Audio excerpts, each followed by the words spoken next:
Mike, you made a very strong starting point about estuaries being at the kind of crucible of the Industrial Revolution, how they were kind of a test bed for where next. Could you just say something about that? Yeah, I think we're on the point of a global revolution like the Industrial Revolution, and it's how do we remain competitive economically, but how do we actually start improving our natural assets, which the estuary is absolutely rich in, rather than having them to decline.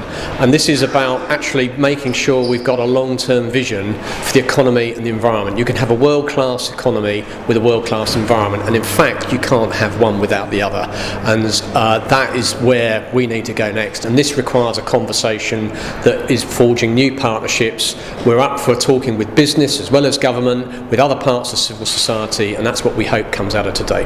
And Mike, convince us, the RSPB, the nature interests are up for this. They want to involve themselves and they're willing to play a key role in making this happen. Yeah, I think what you have to remember is ultimately we're here for outcomes, and our outcomes are for the natural environment and for benefiting people, and we will work with whoever we need to as a charity in order to do that. Do you think we've got to those 21st century outcomes? So I think we can do it in terms of nature, but can we do it in terms of the other social goods that, right at the centre of these choices?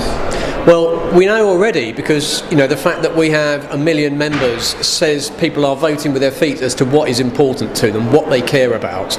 I think actually today what we've identified is there needs to be much clearer focus across all of those sectors if we're actually going to achieve that. So there's more to go, but that's the conversation that has to be generated. That's right. And for us, we start with the ecology first, don't we? Ecology up was a phrase I heard in the room today. Could you just say something about how you understand that? Actually it's a simple base of fact, but it says fact of life is we've only got one home, it's called the planet, and if you don't start with that, you're heading for a car crash.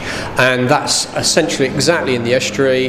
This is a natural system, huge flows of energy, and the transport, sediment transport, all of those things underpin both the natural environment and the economy. From what you heard in the room today, do you take a sense of optimism today here? Well, I'm not sure whether we can hear it now, but there's a big buzz been generated, and I think what struck me as someone who's come into this conversation is that people are really up for taking it on the next step.